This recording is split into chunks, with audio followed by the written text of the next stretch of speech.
I am back with more granny squares.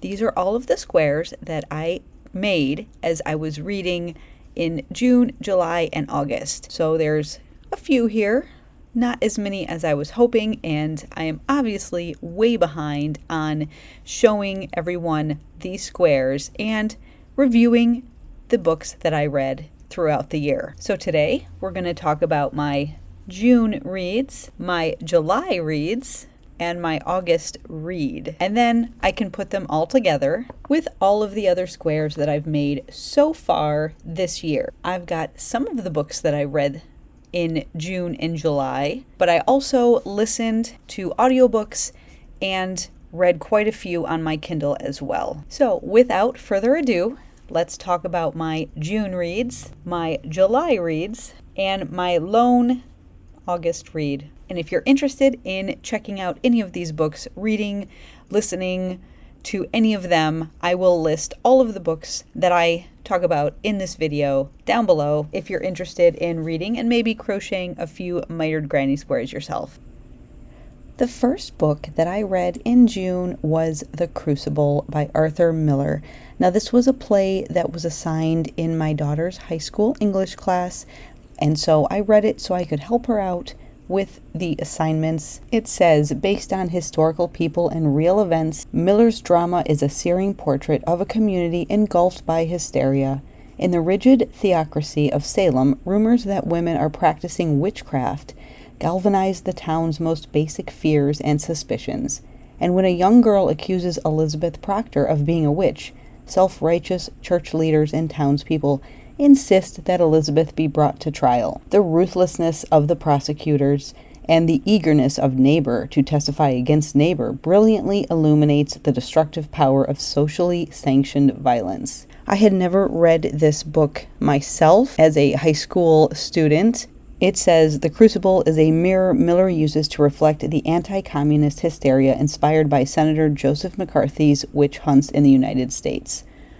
So I did think that that parallel was pretty interesting, and overall, I did enjoy this book. I gave it 4 stars. Next up, I read The Four Winds by Kristin Hannah, and I actually listened to this one on an audio tape version of the book, and on Goodreads, it says that this was based in Texas in 1934.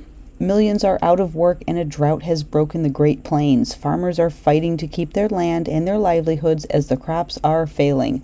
The water is drying up, and dust threatens to bury them all.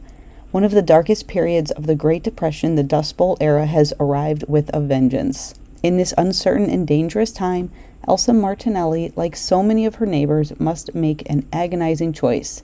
Fight for the land she loves, or go west to California in search of a better life. The Four Winds is an indelible portrait of America and the American dream as seen through the eyes of one indomitable woman whose courage and sacrifice will come to define a generation. I absolutely loved this book. I love history, so any historical fiction that I can get my hands on, I will just eat it up. I was engaged in the characters. It was very well written, and I think it painted a really accurate portrait of what it must have been like to live through that time period, especially in the middle of the United States when they had those dust bowls and really no work, no food, no water.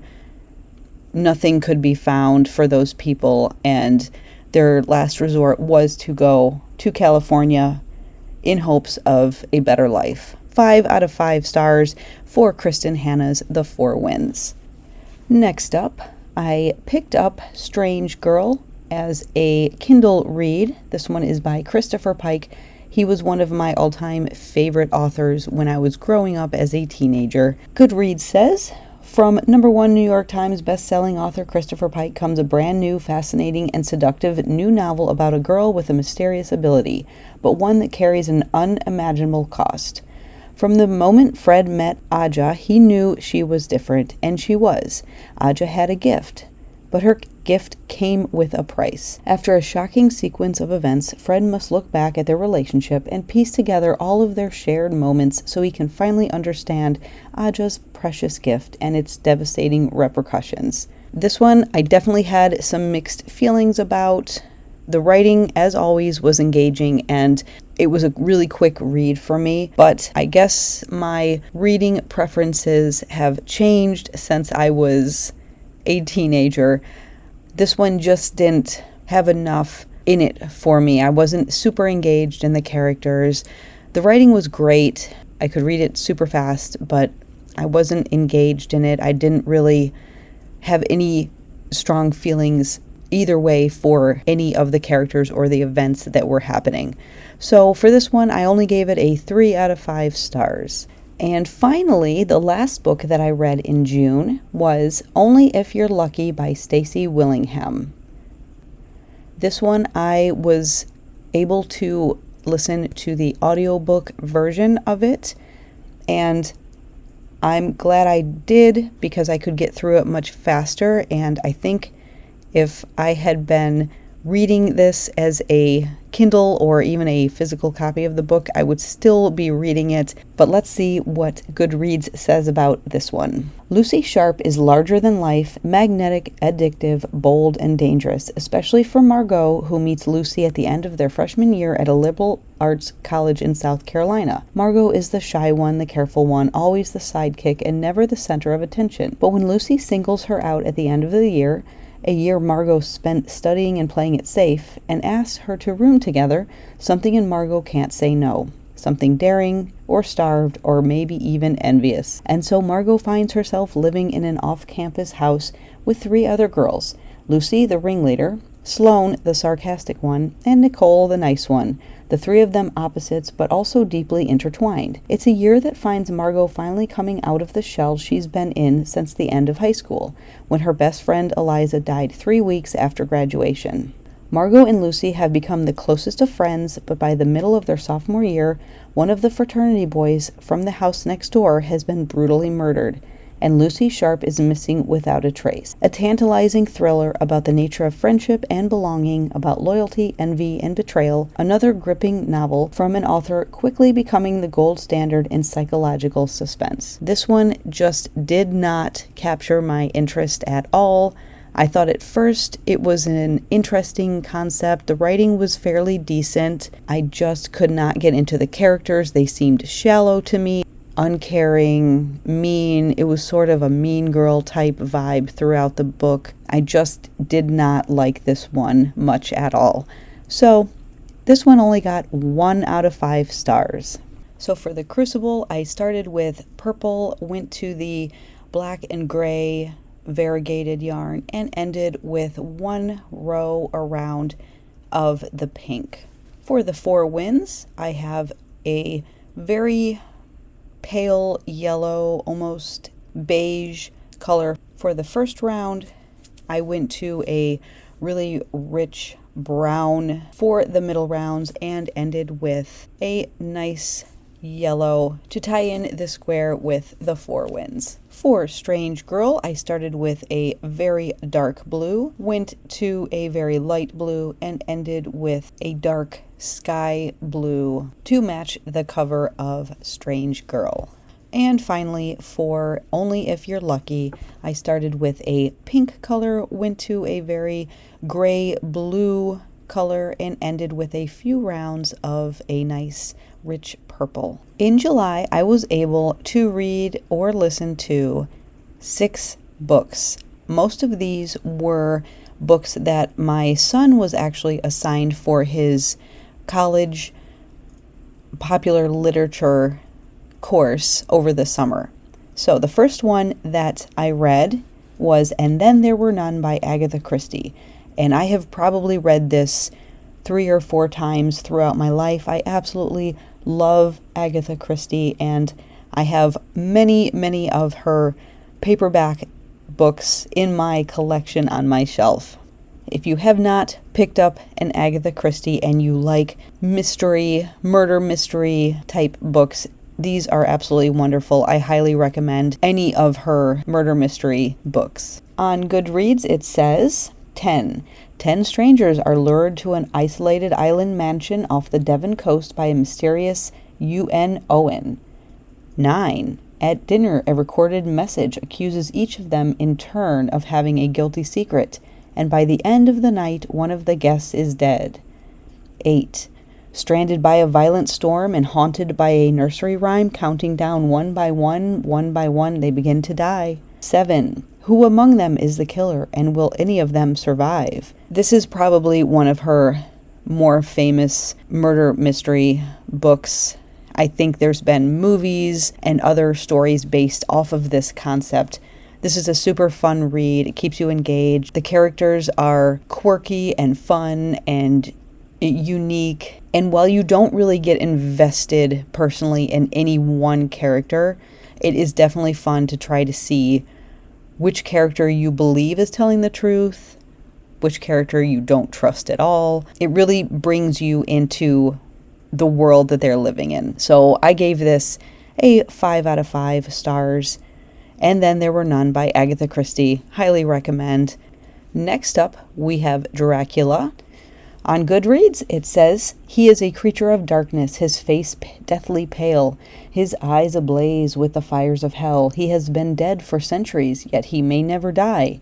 He waits in his crumbling castle in the mountains of Transylvania, and his prey draws closer and closer to destruction. Here begins one of the most celebrated horror stories in history, the tale of an undead monster who craves the blood of his victims and relishes his dominance over mankind. With its delicious mix of action, suspense, and looming dread, Bram Stoker's Dracula has terrified and inspired readers for more than 100 years. I have to say that I thoroughly enjoyed this book. The writing flows very well. It's broken up into sections that are easy to read. The characters are memorable, and you do find yourself rooting for some and maybe not liking others. And of course, we have Dracula himself. The descriptions of the locations and the characters are very well done. I was super impressed with this book. I really did enjoy it. I gave this one a 4 out of 5 stars. The next book that I read in June was an actual book again. This one, A Canticle for Leibowitz by Walter M. Miller Jr., was another book assigned in my son's pop lit class.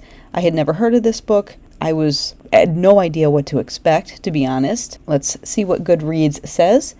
In a nightmarish, ruined world, slowly awakening to the light after sleeping in darkness, the infant rediscoveries of science are secretly nourished by cloistered monks dedicated to the study and preservation of the relics and writings of the blessed Saint Isaac Leibowitz. From here, the story spans centuries of ignorance, violence, and barbarism, viewing through a sharp, satirical eye the relentless progression of a human race damned by its inherent humanness to re-celebrate its grand foibles and repeat its grievous mistakes. I thought the premise for this was really interesting about how humans and history just repeats itself, and we tend to make the same mistakes over and over and wind up in the same or worse situations throughout history. We never seem to learn from our mistakes, and this is sort of what this book is pointing out.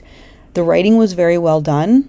I had to read it really quick, and I think if I were to read it again, I would slow down and really try to understand more what the author is trying to say. So for this one, I gave it a 3 out of 5 stars, and that is mainly because I read it super fast. I wasn't able to grasp the full meaning, and there were times when I felt like it was kind of rambling on and I was a little bit lost in the overall scheme of the story. But it is definitely worth a read. So again, 3 out of 5 stars.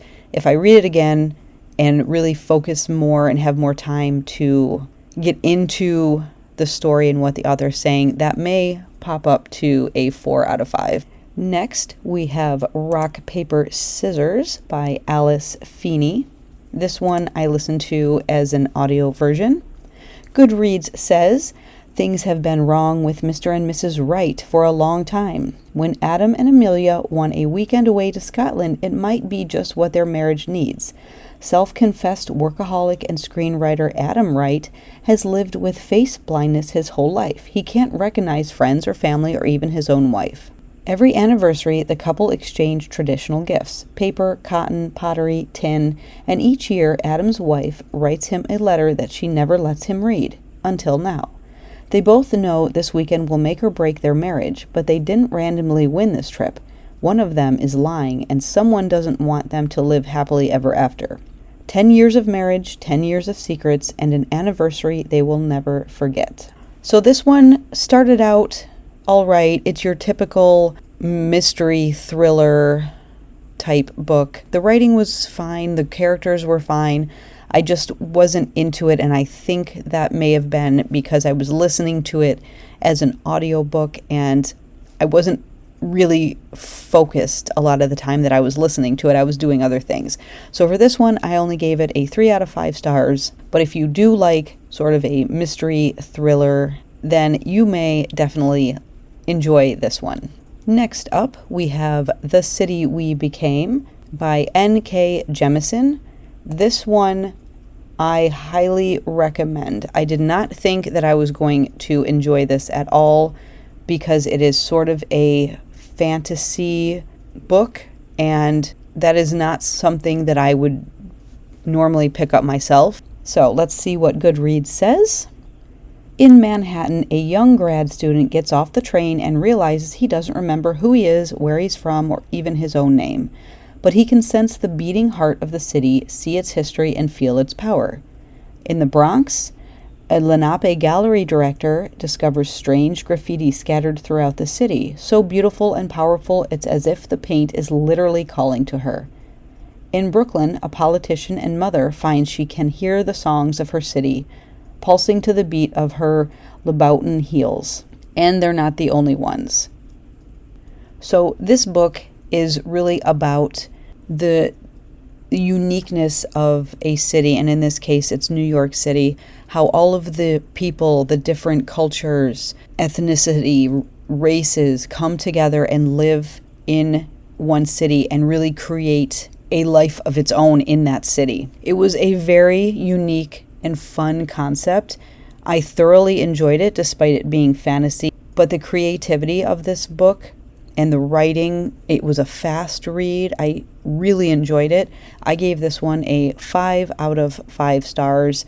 And as soon as I can get my hands on other books in this series, as I think there will be more, I'm going to pick them up and read them. And finally, we have Blueprints by Barbara Delinsky. I read this on my Kindle, and let's see what Goodreads says.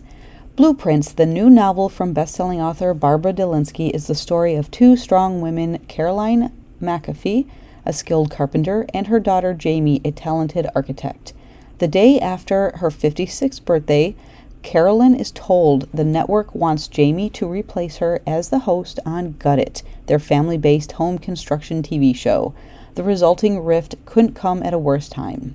For Jamie, life changes overnight when, soon after learning of the host shift, her father and his new wife die in a car accident that orphans their 2-year-old son. Accustomed to organization and planning, she is now grappling with a toddler who misses her parents, a fiancé who doesn't want the child, a staggering new attraction, and a work challenge that, if botched, could undermine the future of both McAfee Homes and Gut It. For Caroline, hosting Gut It is part of her identity. Facing its loss, she feels betrayed by her daughter and old in the eyes of the world. When her ex-husband dies, she is thrust into the role of caregiver to his aging father. And then there's Dean, a longtime friend whose efforts to seduce her awaken desires that have been dormant for so long that she feels foreign to herself. Who am I? Both women ask, as the blueprints they've built their lives around suddenly need revising. While loyalties shift, decisions hover, and new relationships tempt, their challenge comes not only in remaking themselves, but in rebuilding their relationship with each other. This is definitely a chick lit drama kind of book. The writing was good. The characters were fine. It took me quite a while to actually get invested into this book, and it took me a long time to read and get through this book. And partially, I just did not have the time to sit on my Kindle and read, but I also was not enjoying the story as much as I had thought. And when I picked this book up, I really didn't know what to expect. So for this one, I gave it a 3 out of 5 stars. The square that I made for And Then There Were None, I started with gray, went to orange, went to a nice, rich, dark, almost navy blue. For Dracula, I of course did red and black and ended with 1 round of purple. A Canticle for Leibowitz, I started with green, went to orange, and ended with a grayish blue. I really tried to get some earthy colors in this one. Rock, paper, scissors, this has to be one of my favorite squares. I started with a round of a shimmering mauve or pink color. I did another full round in a rich dark blue, and then I started the mitered square using this sort of blue, mustard, and cream variegated yarn. And I have to say, I really love how this one turned out. The City We Became, the square for this one, I did sort of neon bright colors. We have some pink, green, and I finished with 2 rounds of orange. And finally, blueprints. The square for this was a nice dark blue, a bright yellow, and a sort of peach sunset color for the final round. And finally, in August, I was only able to read 1, yes, you heard that right, 1 book in August. Swan Song by Ellen Hildebrand. I checked this out from my local library. Goodreads says, after 35 years serving as a chief of police on the island of Nantucket, Ed Capanash's heart can no longer take the stress, but his plans to retire are thwarted when, with only 3 days left to serve, he receives a phone call. A $22 million summer home recently purchased by the flashy new couple in town, the Richardsons, has burned to the ground. The Richardsons are far from hurt. In fact, they're out on the water throwing a lavish party on their yacht. But when news of the fire reaches them, they discover that their personal assistant has vanished. The chief is well acquainted with the Richardsons, and his daughter is best friends with the now missing girl, leaving him no choice but to postpone his retirement and take on the double case. On a small island like Nantucket, the Richardsons shook things up from the second they stepped onto the scene, throwing luxurious parties and doing whatever they could to gain admittance to the coveted lunches at the Field and Oar Club with increasing desperation. They instantly captured the attention of local real estate agent Fast Eddie and the town gossip Blonde Sharon, both dealing with their own personal dramas. Blonde Sharon is going through a divorce, and in order to avoid becoming a cliche, she's enrolled in a creative writing class, putting her natural affinity for scandal towards a more noble purpose.